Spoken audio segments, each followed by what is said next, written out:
النهارده هنغني مع بعض اغنيه صعبه وهي اغنيه ياما شفت لعمري بونزل. اهلا بيكم، معكم مروه الابياوي مدربه الدوبلاج والتحدث الجماهيري. متدربين كتير بيقولوا لي احنا بنخاف نغني، لو اتقنت انك تنقل ما بين التمثيل والغناء، الغناء هيصير بالنسبه لك سهل جدا. يلا بينا نغني الاغنيه. يا ريبونزل انت عايزه تخرجي بره يا ريبونزل، انت لسه وردايه وهشه، لسه عودك اخضر ورهيفه، عارفه ليه انت في البرج ده عايشه؟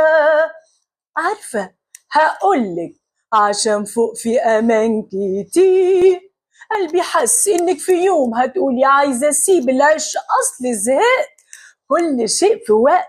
بس يا بنت انا ياما شفت، اسمعي كلامي، العالم خاطر ومخيف، انا ياما عشت من وقت للتاني، لازم يحصل شيء عنيف، قطعين طرق، تعابين مسمومة في البحر والبر، وطاعون شر، كمان حشرات، عماليق ناس ليهم أنياب، وكفاية خلاص قطعتي قلبي، هاخدك في حناني في حضني يا حلوة، للأمان مهما كان، أنا هحميكي أنا هفديكي، ده أنا ياما شفت، خوفي عليكي خفت تغرقي وتقعي، وحوش تاكلك في مفيش، بريئة كتير ساذجة بعبالها، هبلة وعندها خبلان، خدي كلامي يا ننوستي، ماما عارفة كتير بتحبك يا حلوة، وبتطلب من أحلى البنات.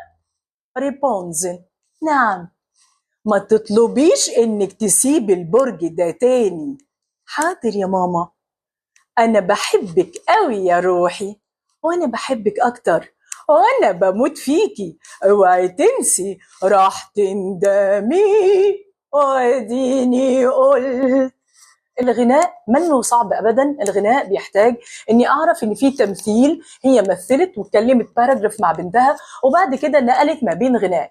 الغناء بيحتاج منك اوبنس، بيحتاج تفاعل، بيحتاج ان جسمي يمثل معايا، بيحتاج كمان نفس قوي، وبيحتاج تخيل. I love it so much انك كل ما بتغني كل ما بتحرر صوتك.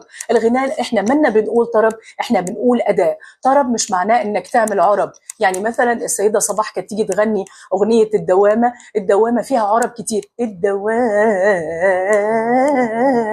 ما انا مش عايزه العب باحبالي الصوتيه في عرب، ولكن انا في الاداء انا ياما شفت، هتحس انك ماشي على ايقاع وماشي كمان على غناء. فالله سو ماتش ان هو اداء منه طرب.